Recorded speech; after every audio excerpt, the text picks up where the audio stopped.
Does the IBEW really have a list of tools that you're required to bring with you to work, as well as a list of tools that you are not allowed to bring on the job site?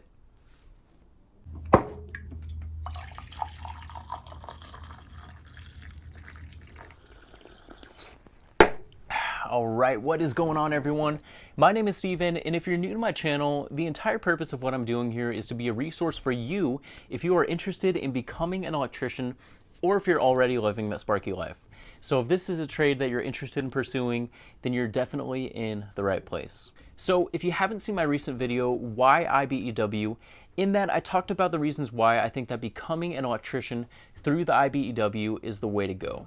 If you haven't seen that video, then I would highly recommend checking it out after this, but in that video, I briefly touched on the IBEW tool list, and in this video, I want to further elaborate on this topic.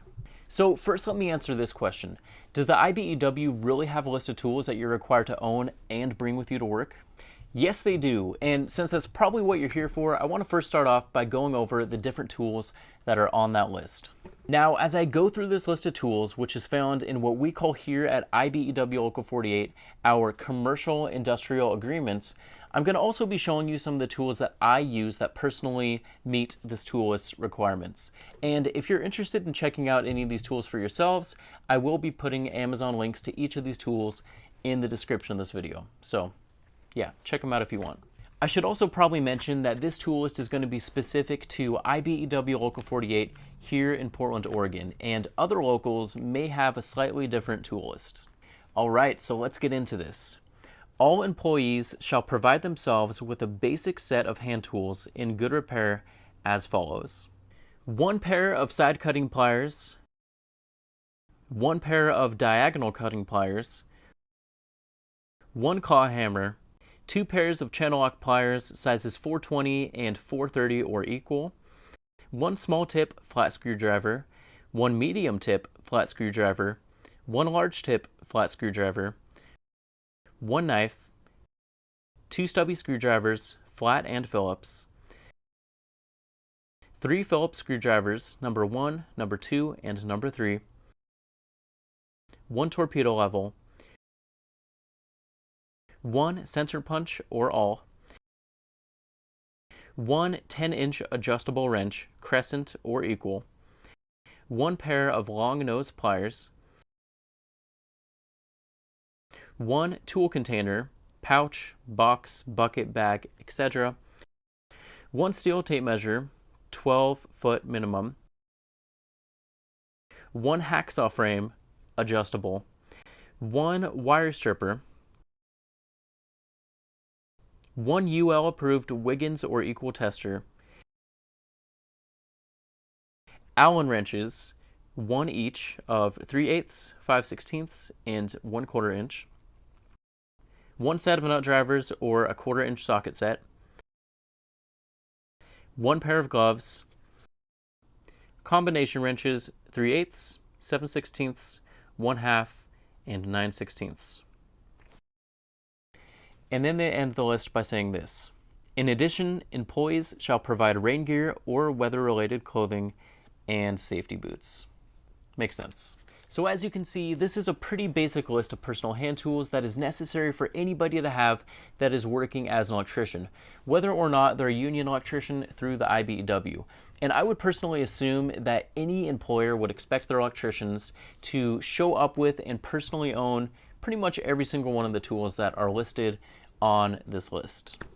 Now, one thing that I want to point out that is really cool about this tool list is that if you are starting off your apprenticeship with IBEW Local 48 or a number of other different IBEW locals, all of the hand tools that are listed on this list will actually be given to you for free by the training center, and they will be yours to keep forever. Unfortunately, not every IBEW local does this, so it's worth doing a little bit of research and finding out whether or not the local that you're applying for does this. And hopefully a video that I'm going to be making soon, which is one that I've been planning on for a very long time, is a video where I actually show you all of these tools that you're going to be getting from the training center here at IBEW Local 48 when you apply and get into the apprenticeship. So make sure you're subscribed to my channel and stay tuned for that if you're interested in seeing what we give to our apprentices. All right, now to the next question. Does the IBEW really have a list of tools that you're not allowed to bring with you to work? Yes, actually they do. Now, I'm going to go through the different tools on this list, but here's just a fair warning. As you hear me list off some of the different tools on this list, you might think it's crazy that you're not allowed to bring them to work. But trust me, there is a perfectly good reason for this tool list, and I think that by the time that you hear me explain the reason behind it, I think you'll end up agreeing with me that this is actually a very good thing. Here we go. No employee shall furnish the following: vices of any kind, pipe wrenches, crescent wrenches larger than 10 inches, channel locks larger than size 440, pipe threading equipment of any kind, hickeys or bending tools including smart levels and protractors, thin wall crimpers of all sizes, drop cloths, fish tape of any length, socket sets larger than 1/4 inch drive, drill bits of any kind, wire or cable pulling equipment other than hand tape grip, electrical drills or power tools of any type except battery operated screwdrivers, any hole cutting punches or saws of any size, no meters or testers other than Wiggins type voltage tester. Hard hats and new suspension liners shall be furnished by the employer when required under the Basic Safety Code of the State of Oregon and Washington. Safety equipment, wire crimpers other than single-handed operation, cable cutters larger than size number 6 other than single-handed cutters. And then it ends by saying this: safety equipment provided by the employer shall include hard hats, safety glasses, earplugs, and gloves when required to be worn on the job. So there's the list.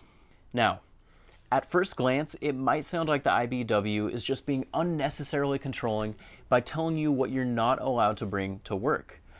But the purpose behind this list is actually really meant to protect you as an employee and a union member, and to ensure that you don't need to break the bank by spending a ton of money on different tools that you need just to do your job. Of course, you're actually allowed to use the tools on this list. And in fact, in order to do your job, you're probably going to need them. You're just not allowed to be the one who furnishes or provides them. This is because your employer is the one who needs to provide these for you. So yes, I can and do use power tools, multimeters, and pretty much every other tool that is on this Shall Not Furnish list all the time. They're just not provided by me, they're provided for me to use by my employer. In my opinion, I think a better name for this list, in order to avoid confusion, would be something along the lines of tools that shall be provided by the employer if needed. As I mentioned, this list is actually really nice because it removes any pressure or potential financial stress off of you in order to provide these different tools, which can really be pretty spendy. Don't get me wrong, electricians do make great money and will probably by choice end up still spending a bunch of money on tools, whether it's for home use or whatever else. But what's really nice about this is that, especially for newer apprentices, this makes it to where if they don't have a whole arsenal of tools already built up at home, it just makes the trade that much more accessible to them because they don't have to go out of their way and buy a ton of tools just to get into the trade. Now, I think it's important that I point out that there's kind of a gray area when it comes to tools with the IBEW, because there's a ton of tools that are not covered in either one of these lists, which can kind of make things a little bit confusing. I think the rule of thumb is this: you need to provide any tools that are on the required tools list, and your employer needs to provide any tools beyond that list that are necessary for you to do your job. Here's a quick example of when I first started working at the hospital and I was working on a small little TI project with my journeyman. So while working on the small TI project, my general foreman came up to me and asked me if I had a pair of cable shears, to which I told him, no, I do not. So a couple days later, he showed up and handed me a brand new unopened pair of Klein cable shears, and he said, here, these are for you. This is a tool that is not listed on either one of the tool lists, but they were provided to me by my employer in order to make my work more efficient. Over the years, my boss has gotten me tons of different tools, which I'm super thankful for, and makes my work much more efficient. But if for any reason I were to end up leaving my position as a sustaining electrician at the hospital and go somewhere else, since these are personal hand tools that were given to me, I would actually get to keep them and take them with me. What I will say though is that if I ever ended up working for a completely different employer, all of these tools that were given to me that were not a part of the original required tool list, I would just keep at home and I wouldn't bring with me to my next job. And then any tools that I needed from that point on, they would be required to provide for me. I should also say it's actually going to be up to your employer whether or not you actually get to keep those tools if or when you end up leaving. The last thing I want to say is while we do have these two different tool lists, it's going to be very rare that you ever have somebody go through your tools and make sure that you have all of the required tools that you need, or check to see if you have any tools that you are not supposed to bring with you to work. It's kind of just expected that you as a member of the IBEW are going to follow the rules as far as tools go. All right, so I think that pretty much covers it for the IBEW tool list. But like I said, if you have not seen one of my recent videos, Why IBEW, I would highly recommend checking it out as it's pretty much a precursor to this video. So I'll put a link to that in the description. If you enjoyed this video, go ahead and hit the thumbs up button. And if you have any questions for me, go ahead and drop them down below in the comment section. If you want to see more content from me, then make sure that you're subscribed to my channel with a notification bell turned on so you can be notified anytime that I release more videos. Also, if you want to keep up with me in my day-to-day life as a hospital sustaining electrician, then make sure that you follow me on Instagram. I will have a link to that page in the description of the video. And then also, if you want to join the Mad Electrician Lounge Discord chat, I will also put a link to that in the description as well. Thank you so much, you guys, especially if you stuck around till the very end. I really appreciate you. Have a good one.